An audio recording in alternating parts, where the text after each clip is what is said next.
How's it going on this Wednesday, May 22? Welcome back to FOXY Games UK. I'm Fox, your reliable source of aggregated video game news, speculation and rampant rumour. In today's news, numerous developers have started dropping snippets of info regarding Sony's next-gen monster, PlayStation 5. Obviously, there's enough dev kits out there, and developers are naturally going to be talking about it. One particular developer from a prominent studio was asked what he thought of PS5's capabilities, to which he replied, and I quote, "PlayStation 5 is an absolute beast."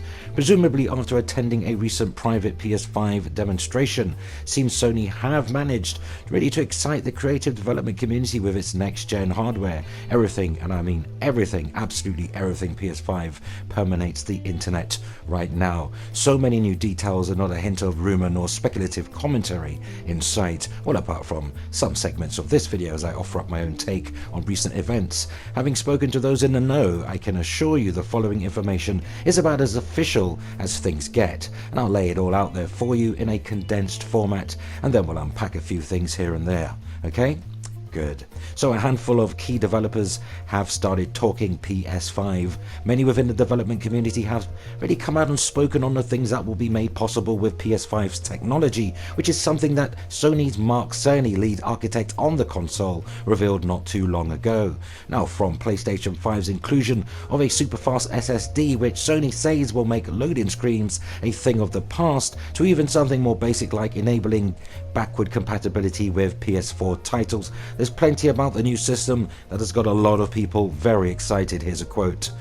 "It will definitely bring console performances closer to PC desktop settings, which means less optimizations for ports," says Okomotive founders Don Schmucker, creative lead at Far Lone Cells, and Goran Sarek, that's a tech lead there, speaking on one particular aspect that had been confirmed in PS5's initial spec reveal, its integrated Zen 2 microprocessor. However, like many of us, and while they think the PS5 specs, I mean the ones that have been revealed so far, look amazing on paper, they do wonder what the price point will end up being as a result. And around the time of the system's soft reveal, Mark Cerny has said that the price would be appealing to gamers in light of its advanced feature set. Whatever that ends up meaning is anyone's guess, though a $500 system price tag really seems to be the current guesstimation. Now, in terms of timescale and logistics, Sony's PS5 won't be available for at least another 12 months, I would say 18 months, but by Sony's own admission, we can still expect a late 2020 launch as per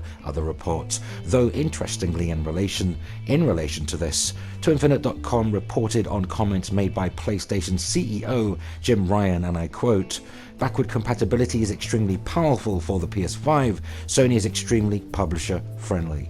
Here's the full story. So following Chief Executive Officer Jim Ryan's presentation about the future of the PlayStation business at Sony's Investor Relations Day 2019, a questions and answers session was hosted, and the executive provided more interesting insight on a variety of topics. Vice Presidents John Kadira and Kazuhiki Takeda also helped out with answering the questions. First of all, we hear about the exploration of a partnership with Microsoft, and Ryan mentioned that it's a broad memorandum of understanding between Sony Corporation and Microsoft, which touches on a number of areas, of which game streaming is only one. Sony has comprehensively reviewed the landscape of potential partnerships, and they view the possibility of working with Microsoft as one that provides great benefit between the two partners. That being said, Ryan clarified that as of now there is no partnership between Sony and Microsoft, as they simply signed a memorandum of understanding committing them to explore potential partnerships. And so after those exploratory talks, if an agreement is reached on high-level principles, only then will the two parties start looking at business models, and a potential partnership with Microsoft would provide the opportunity to move to something that's less capital intensive than the current form of PlayStation now, yet this has still to be studied. And to a further question, Ryan mentioned that Sony is broadly happy with the ratio of 20% of the market taken by first-party games and 80% by third-party. It also really the house of PlayStation to have critical mass and return of investment on its third-party studios. Now, on top of that, allowing third parties to take an 80% market share positions PlayStation as the publisher-friendly platform. This has been an approach that Sony has really taken since the very start. According to Ryan, publishers enjoy working with PlayStation, and thanks to the massive hardware install base, there is plenty of opportunities to monetize for partners. So the 20-80% ratio has roughly been the same in past generations, and Sony considered it really about the correct one. Speaking of PlayStation Now, Ryan mentioned that Sony has studied extensively what users of the service feel about it, and the quality of the service in terms of lag and breakage doesn't feature that highly among the points of friction, and isn't included in the top 3 things that the gamer really would like to see changed, which I find thoroughly surprising. Well, while Sony is never complacent and they always strive to make the user experience better, they don't see this as a critical area of weakness. And talking about backward compatibility for the upcoming next-gen console, the key point for Ryan is that it's a network era backward compatibility, really something that's extremely powerful, as the game community is somewhat tribal in its nature, and backward compatibility gives them the opportunity to migrate from PS4 to next gen while still being able to play their older games and with their existing friends. Sony expects backward compatibility to be a really critical success factor for its next gen consoles and thinks it's incredibly important. And Kadiro-san added that backward compatibility is positive, not simply because you can play older games on the next gen system, but also because the community can enjoy the games together via cross-generational gameplay. Ryan also talked about the Chinese market, mentioning that it's a very large one, obviously, and it's clearly of interest to any gaming company. But with that being said, the censorship situation in China in the past has been very extreme, and Ryan has spent a considerable amount of his own time visiting China and formulating plans to grow the market there, but those plans had to be put on hold as no new games have been published there due to the approval suspension.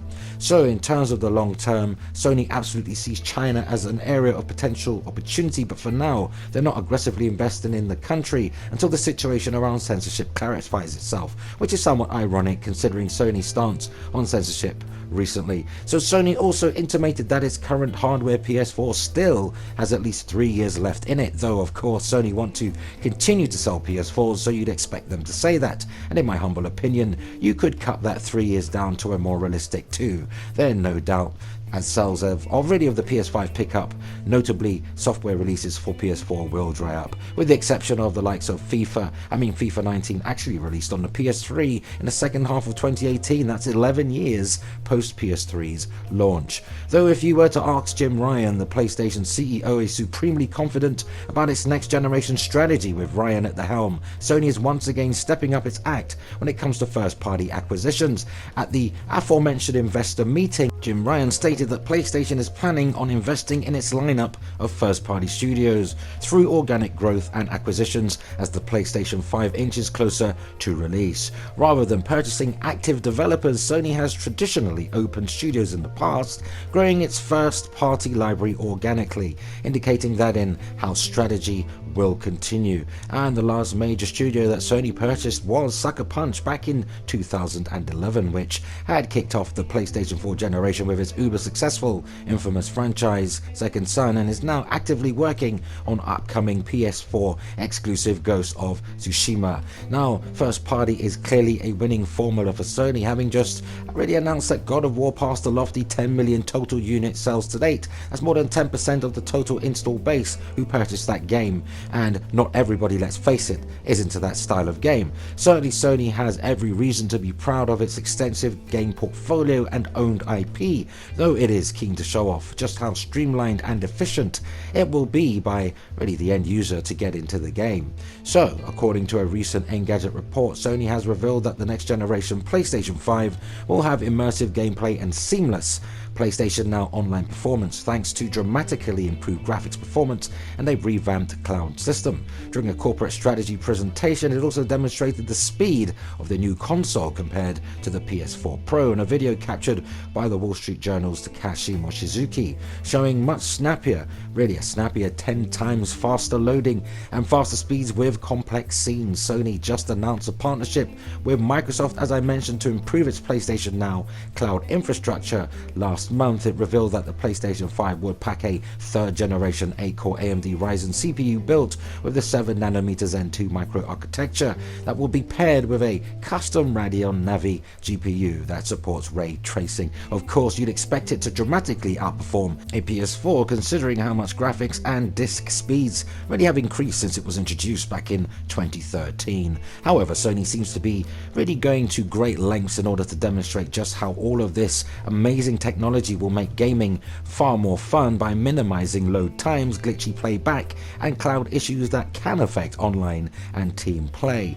PS5, as we know, will be 100% backward compatible with PS4. PS5 is being built around a very similar architecture to PlayStation 4, making it far easier for upgrading customers to access their extensive existing PS4 game library. PS5 will also be compatible with the current version of PlayStation VR. Here's another quote.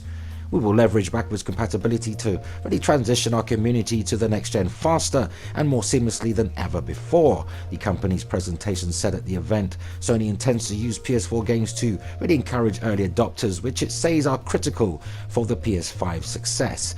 In fact, it promises more AAA games for the PS4, seeing as it will remain an engine of engagement and profitability over the next 3 years. This may hint at Sony pricing the PS5 at a loss, as I've been saying in multiple videos, and relying on the PS4 to keep the gaming division in the black as well as the services that Sony offer. Even though the upcoming console will have similarities with PlayStation 4, it will be powered by an all-new CPU and GPU. In an interview with Wired, lead system architect Mark Cerny said it will use a 3rd gen AMD Ryzen CPU. Again, the 8 cores, a custom GPU built around AMD's Radeon Navi family, and support ray tracing, which is a rendering technique which is really limited to high-end gaming PCs at the moment, as well as immersive 3D audio. In addition, the PS5 will use super-fast SSDs for storage instead of regular hard drives. The SSD, along with its other components, lead to a significant speed bump. And really, at the event, Sony showed how the PS5 is around 10 times faster than the already fast PS4 Pro when it comes to loading identical scenes. And PS5 will also support 8K graphics, allowing full compatibility with the onslaught of 8K TVs making their way to the market. Although, as I've stated many times before in prior FOXY Games UK videos, do not hold your breath for native 8K games, given that it's essentially beyond what even the most powerful gaming PC rigs can deliver at this precise moment. And perhaps most importantly, for those of us still not quite sold on the 100% digital thing, PS5 will support physical ownership and allow the use of PlayStation 4 discs. Sony intends to make PS5 owners consider streaming as an option if they haven't yet, though it won't solely rely upon it. It plans to improve the quality of PlayStation Now offerings until the user considers streaming just as good as downloads and discs. Plus, it intends to really leverage its partnership with Microsoft to achieve growth and scale faster than ever before. The two tech giants recently announced that they're teaming up to build technologies for gaming and content streaming, allowing Sony to access Microsoft's Azure cloud technology. While there are still a lot of unknowns, one thing's for sure: Sony will not be talking about PlayStation 5 at E3 next month. In fact, it won't be talking about anything, as it's skipping the conference entirely this year, though I would expect something from Sony, perhaps prior to, during, or post Microsoft's E3 conference, if only to steal a little limelight, some spotlight for themselves. Unfortunately, Sony has yet to reveal when the PlayStation 5 will come out. We know for sure that it won't appear this year or early next, or where it will first become available in terms of a global launch and how much it will cost. It sounds like we'll have to keep waiting for the company to reveal those details the closer we get to the PS5's rollout, and I'm cool with that. That's more excitement to build up. Isn't this all rather exciting? And it does feel as though we're entering a new era, a new phase, kind of quasi-seismic change in the industry. And yes, PS5 is expected to be a monster of a console, future-proofed with the best in cloud technology, incredible native hardware specs, anything from 11 T-flops or more, a massively improved CPU allowing 60 frames per second gaming if the developer so chooses, and super fast loading, and some of the most accomplished video game exclusives in the industry. Remember when I first discussed Sony's game-assisted cloud ambitions? This was quite a while back in 2018, so I don't expect you all to remember, but I also advise advised in that particular video not to discard your PlayStation Vitas just yet, and I'm getting some pretty strong indicators that there may well be an affordable PS5 companion device released shortly after PS5's global launch.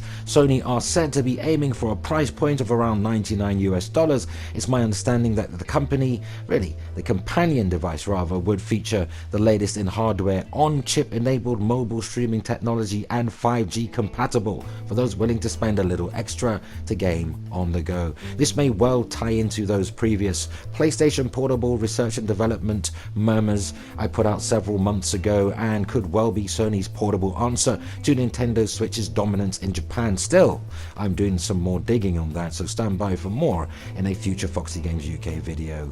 And so it seems Sony's table is set. Now we the gamers wait on the host, PlayStation 5. But what say you?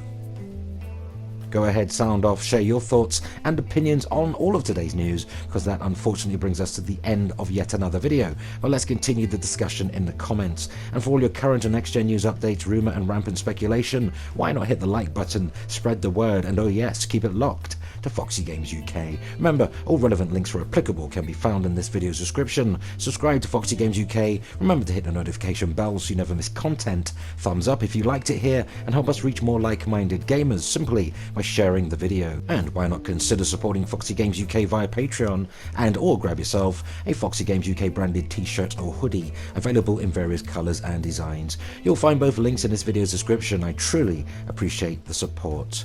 And that concludes our time together today. PlayStation 5 details galore. It was certainly great hanging out and discussing it all with you. And until the next video, remember, play games, not corporations.